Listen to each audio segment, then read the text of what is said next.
The moment that systems become very large and complicated, what you have to do is to have simple rules that allow very complicated transactions to go through with a great deal of rapidity.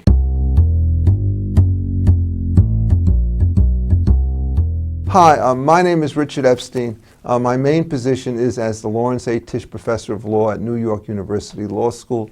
I'm also the Peter and Kirsten Bedford Senior Fellow at the Hoover Institution and the James Parker Hall Distinguished Service Professor Emeritus and Senior Lecturer at the University of Chicago. So I work actively in 3 different cities pretty much every year. I'm here to talk about something which I wrote when I was a faculty member at the University of Chicago and which was prepared with the help of Roger P. Lone as my editor at the Cato Institute. And it's a book, I guess, whose most dramatic feature is its title, Simple Rules for a Complex World.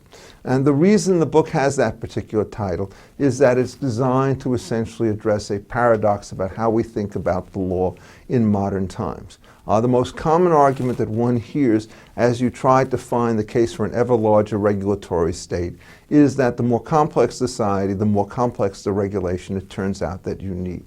And in my view, the correct situation is exactly the opposite. The moment that systems become very large and complicated, what you have to do is to have simple rules that allow very complicated transactions to go through with a great deal of rapidity. So if you're talking about, for example, how you organize a wedding, you could have all sorts of negotiations about bride and groom, guest lists, and so forth. But if you're trying to figure out how you put together an ATM system or a debit card system and so forth, and you try to have that level of individual negotiations, it turns out that everything will fall on its face. So in those particular cases, what you have to do is to build up a complicated system such that the user interfaces are apparent and all the steps that take place with respect to its operation proceed pretty much in an automatic fashion. So if you're trying to figure out, for example, how it is that you organize a wedding, people are actually going to be concerned about who's the bride and the groom and who's going to be invited and so forth. But if you're trying to deal with a credit card system, the entire thing would actually start to collapse if, in fact, you said before you take out your money, you have to explain to some government administrator the purposes for which you use it, otherwise the permission to withdraw from the account will be denied. What this suggests, in effect, is that when you have these kinds of complicated systems, you have to have a minimum of discretion in terms of the way in which they operate. So the paradox is this: the larger the system turns out to be in terms of the number of people that it wishes to reach, the simpler the rules have to be in order to put it together. So what happens is, in face of this kind of fundamental insight, what you see is a huge and determined effort at every level of government to have more laws and more regulations under those laws so that it turns out that we literally have to worry about this veritable swamp in which we can all put our feet only to sink and to die. The question, therefore, is, can we think of an alternative way to think of the system which depends less upon administrative discretion, less upon rulemaking, less upon full level of political participation, and more on a stronger system of private rights? And the book Simple Rules for a Complex World was designed to develop in fairly detailed ways the alternative vision of the universe, that is the legal universe, that I think in fact would do far better than the one that we have. Now, when people start designing, as I'm attempting to do here, alternative universes, there's always going to be a charge that you become deeply utopian in the way in which you're doing things. And if you try to do something which has never been attempted before, what you're sure to do is to fail. And indeed, that is a very strong argument against most forms of regulation, but it's not an argument that could be raised against the positions that I'm taking here. What I do in this particular case is not to try to create new sets of arrangements that have never been tried before, but rather to look at long-established common law patterns and long-established regulatory patterns dealing with the power of the state to take, well, by taxation or through eminent domain, and to put them into a single coherent whole.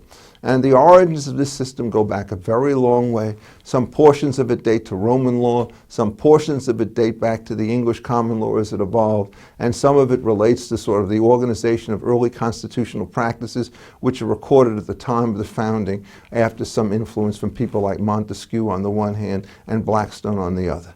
So the argument here is I'm not going to start from scratch as I articulate this system. What I'm going to do is to take a bunch of rules that often get obscured in the cases and try to outline their basic problem. In order to do that, you have to be able to understand where it is that you begin.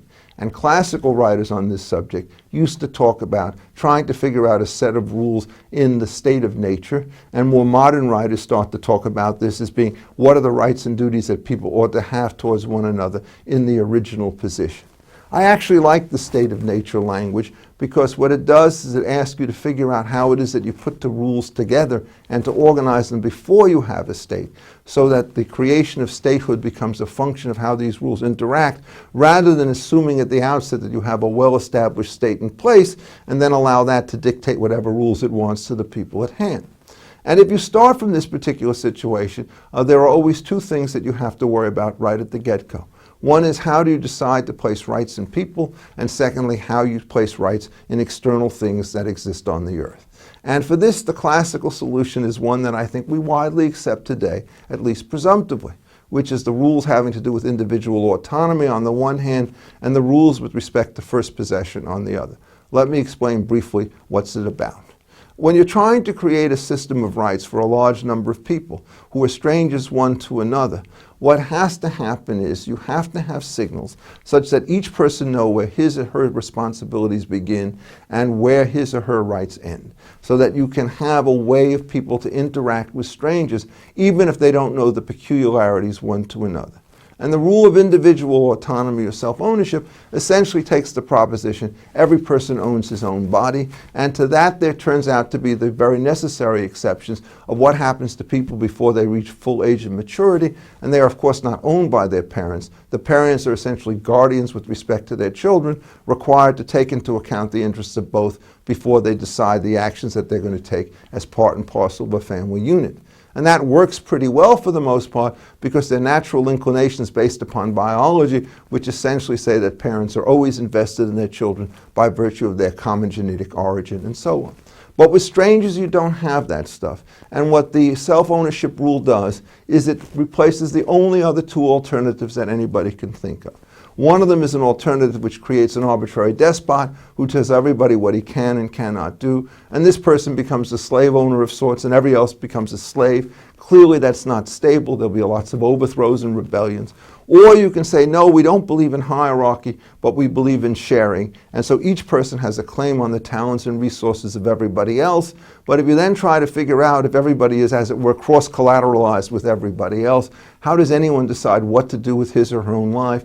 And this would apply to personal relationships like marriage, and it would also apply to various kinds of business relationships. So the only efficient system is one that I like to describe as one of natural necessity, that you end up with each person having the capabilities of controlling their own body. And then the next question is, how does this relate to external resources? Because you have to find a place to stand and food to eat and all the rest of that nice stuff, which allows you to survive as a biological entity in need of 2,500 calories per day. And the rule that has always been used there from ancient times is the rule of first possession or occupation. The way in which you acquire title to land is you sit on it and mark its boundaries with various kinds of devices. The way you take ownership of a chattel, like a seashell, for example, is to pick it up and put it in your pocket. And the way in which you take ownership of animals is you put a lasso around them so that, in effect, everybody now knows that they're yours. And the whole point of this particular egotistical enterprise is it means that each person now is the owner of determinate things, and once you have determinate ownership, it then becomes possible to figure out, hey, how these things are going to be protected, because you know who's going to protect them. It gives notice to the rest of the world that they ought to keep off, and it gives the owner of the thing the right to use and to develop it, so that in effect things that have value can now have their labor mixed with them, such that the combination of natural resources on the one hand and human labor on the other can create things of ever greater value. The situation, however, that I've talked about is incomplete because it doesn't explain how it is that you develop human cooperation. And the third of the simple rules is one that starts talking about the fact that you can combine either capital or labor or material objects with those of any other person through the arrangements of contract. You could have an outright sale, you could have a lease, you could have a partnership, you could form some kind of an association. And by virtue of making these changes, all self-interested individuals necessarily have to benefit somebody else in order to get themselves to go along, but they also benefit themselves, for otherwise they would not do it. So essentially a system of voluntary transactions like that yields what economists like to call positive-sum games. A voluntary transaction makes everybody better off to it and nobody worse off. And then you might ask, what about strangers to the transaction? Well, there's an important notion implicit in this argument called that of the positive externality. If I can enter into a transaction with B, C, and D, that all of us are better off, and we don't trench upon the rights of any other person, now that we're better off, other people have more opportunities for trade themselves, so that essentially the greater wealth of one individual creates greater opportunities for other, and everybody else is in exactly the same position when they enter into these voluntary transactions. So that essentially, if you could keep this system in place, what will happen is you'll have a steady spiral of improving wealth. Now, in order to keep it in place, you need a fourth set of rules, which we commonly call tort rules, and those are rules which either enjoin you or punish you by way of damages if essentially you try to violate any one of the first three rules having to do with individual self-ownership, which you could violate by murder or molestation, having to deal with first possession, which you could violate by theft, or having to do with contracts, which you can violate by making it physically impossible for people to transact with one another, or by lying to one person about the status of another, such that the defamation that you engage in will drive people off. So you have all of these kinds of arrangements. And if, in fact, you could keep this system going, in and of itself, it would give you a very nice focal point for the way in which life-size human interactions ought to take place. But as I mentioned before, all of this is done without the creation or intervention of a state. And the one thing that we've become clear about it is that there will always be some people who have an incentive to deviate from these common solutions for short-term advantages. And if you don't have a state above you, then in effect each person has to be his own judge as to whether to enforce a particular right or not to enforce it. And as John Locke said about this arrangement, it's very difficult to ask people to become impartial judges with respect to their own institutions and their own interests. So what you then have to do is to create a state, and the issue is how do you create it? And the first thing you have to ask is how you fund it. And it turns out voluntary contributions generally will not work, and so therefore you must develop systems of taxation. And as I argue in the book, generally speaking, the system of taxation that puts least strain on the public imagination is a flat tax which all people contribute to in proportion to the amount of wealth that they have in the society in question. So essentially, the more you get out of the system, the more you have to put into the system. If you get greater prosperity, you now have a larger contribution to make. And conversely, if it turns out your fortunes become somewhat less favorable, you now have a smaller contribution to make. The system has a minimum of discretion, and it should give you essentially the kind of information and resources available so that you could then start to enforce the kinds of rights that you're talking about here. Now, it also turns out that you cannot exist only with private rights. You have to figure out how it is you create various kinds of public infrastructure, and for that sometimes you have to exercise the power of eminent domain so that you could acquire that kind of resource which stands at the bottleneck of a situation, such that if you had to buy it, you would have to pay a fortune which would dissipate the collective project. And the solution that one reaches in that case is you force the state to pay just compensation to the resource holder so he's not singled out for adverse treatment. And then what you do is you take public revenues in order to fund the rest of the project. And since you don't have the holdout problem, you can create through public intervention a viable system of infrastructure, highways, defense, and courts, and so forth by putting together the taxation power with, in fact, the eminent domain power. Well, then you must ask, what is it that you'd like to spend these particular resources on? And in simple rules for a complex world, the major argument that I'd make is, for the most part, you would like the government to act under circumstances where it creates what are technically known as public goods. Those goods which, if you provide them to one person, you must necessarily provide them to another. And the theory about these goods, which are commonly provided, is that people voluntarily will not do so on their own. And if you restrict the state government to those cases, you have a pretty good chance of making sure that there'll be relatively little disagreement as to what we need, so that you could reduce the level of political strife associated with determining these goods. Nobody should be perfectly idealistic about that. Where you place a road or where you place a public park, in fact, can be quite a complex determination, fraught with difficulty. But if you must pay those people whose property is taken in order to build it, you will tend to build in those places where the private resources that have to be converted to public use are of the lowest value, so that you can maximize the overall gain from the operation of the system. One must understand, however, that there is no way, once you need public intervention, that you could build a system that operates without some degree of public discretion. Taxation doesn't tell you how much you can tax. Eminent domain doesn't tell you what parts of land that you have to deal with. What it does, in effect, is it sets an institutional framework so that when responsible political actors have to decide what to do, there's likely to be less error than if you had greater discretion in the operation of the system. Now, one last point, which is the sort of seventh rule, having to do not with eminent domain or with essentially the operation of taxation, is the question which is extremely important today, which has to do with the issue of how it is you understand and treat the question of income inequality. If one goes back to the kinds of rules that I've talked about, what becomes very clear is that people have different natural endowments on the one hand, or if in fact they are different degrees of luck in the voluntary bargains they enter into, or the land, for example, that they're able to claim by first possession. Generally speaking, things will start to get better across the board, but they may get better at uneven rates, so that some persons have far greater wealth than others. And the issue then is, does one want to deal with the question of redistribution? That is, taking from those who are more fortunate and giving it to those who are less. And there are multiple answers to this, which sort of indicates why it is that this is both a necessary operation on the one hand and an extremely dangerous one on the other. And the first of the solutions, which I still think is the best, is the voluntarist solutions. You develop a set of social institutions through religious and charitable institutions, which sort of say to those people who are very well off, the last dollar to you means a lot less than it means to somebody else. You may pick to whom you wish to give it and the kinds of works that you wish to furnish, but let it be understood that in a decent society, we don't only look at libertarian rules, we don't only look at eminent domain, we don't only look at taxation. We try to create institutions that facilitate benevolence. And in a modern society where there are high degrees of taxes, one of the ways you can do this is through a charitable deduction, such that in effect is like a matching grant from the government. If you can find, as an organization, somebody who's willing to give you X thousands of dollars, the government will kick in 40% of that by virtue of a tax break that is given to the owner. And you want to do that rather than direct government funding, because once it's 100% within the political process, you have no private monitoring on the way in which the giving is going to take place.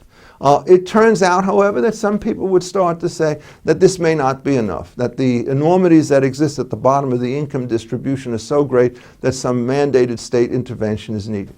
And on that, this is the way in which I would put it. It's a maxim that I've developed, not so much in the book, but afterwards, but it captures the general sentiment. And it's called redistribution last. And what it means is, if in fact you look at a current society, warts and all, what you will discover is that throughout its operation, there are systematic and massive violations of all the 6 simple rules that I've talked about before. Taxes are highly progressive. Eminent domain is not always paid when government imposes extensive regulation on land use. Freedom of contract is systematically frustrated. The ability to acquire property through natural labor and first possession is compromised for no good reason. The tort law becomes wildly intrusive and essentially stops legitimate as well as illegitimate operations. Well, all of these things turn out to go to the bottom line and to hurt the way in which the society is altered. So what you have to do under these circumstances is to make the decision that first you try to unravel the mistakes that have been made to further increase the size of the pie. What one has to understand is every time you engage in liberalization, people who are thought to be beyond hope and redemption, those at the bottom of the distribution, will start to do better for themselves. If in fact you have a coherent way in funding public goods, what it turns out is that the poor benefit disproportionately relative to the rich from public funding. So there's no way to build a sewer system unless you take care of the entire water supply in the city. Most of that's going to be funded by taxes which will be levied upon the rich, and it turns out that the poor will benefit from the clean water, maybe not quite as much as everybody else, but very close to it. So if you can create a sound system of public goods and a sound system of voluntary markets, you can reduce the redistribution problem to a mere shadow of what its for the self is, so that you're not so concerned as to whether or not you're going to do this through compulsion on the one hand, or through voluntarism on the other, because instead of having a problem that consumes a huge fraction, 10, 20% of your society, you have one which is down at 2, 3, or 4% of your society, which is much more manageable no matter what the techniques. This is not an idle pipe dream. After the book was written, there was systematic welfare reform in the latter years of the Clinton administration, and the dramatic effect in terms of the number of people who were taken off the rolls was quite striking, even though that was a relatively modest system to the kinds of structural reforms that I'm talking about here. So the point is as follows. The paradox is this. If, in fact, you have small, intimate systems, you can have huge, complicated set of rules to govern very tiny populations because everybody's more or less in a position to monitor everybody else. People know what their preferences turn out to be so they can figure out how to allocate goods. There's often a common interest by blood or marriage, and those systematic arrangements tend to work, which is why it is, as our good friend Tolstoy said, every marriage is different from every other marriage, precisely because these personality traits shape the operation. But when you're talking about large anonymous population, the rule of thumb is standardized rules with very simple characteristics are necessary to secure the velocity of transactions that make things go. So just let me end up with a homey example which shows you how this works. Suppose it turns out that you took, as for example people like John Dewey took, the position that you don't have a real bargain unless there's some give and take with respect to negotiations. So that what happens is you think of the market as being two farmers bargaining over a farm fence between them as to the price of a cow. And then what you do, you say, okay, we're now at Walmart's, and it turns out there are 14 people online ahead of you, each of having 10 things in their basket, and the way in which it goes is take the first thing out and say, I see you listed at $1.39 for this bottle of mayonnaise. Will you take $1.25? Thank you. And you start looking at this, and you're going to have to imagine the world in which every one of these customers in front of you are going to engage in these negotiations, and you typically realize it can't work.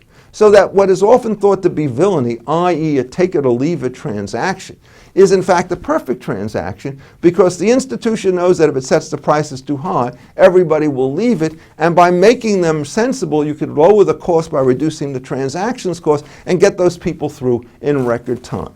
And so this is the common mistake of many regulators on this one point. They think that high transactions cost and few transactions actually are a sensible world in the tradition of the progressives like John Dewey, whereas folks like myself think that large numbers of transactions with a minimum of transactions cost is a much better solution. And it's simple rules for a complex world that get you into that favorable equilibrium. Thank you.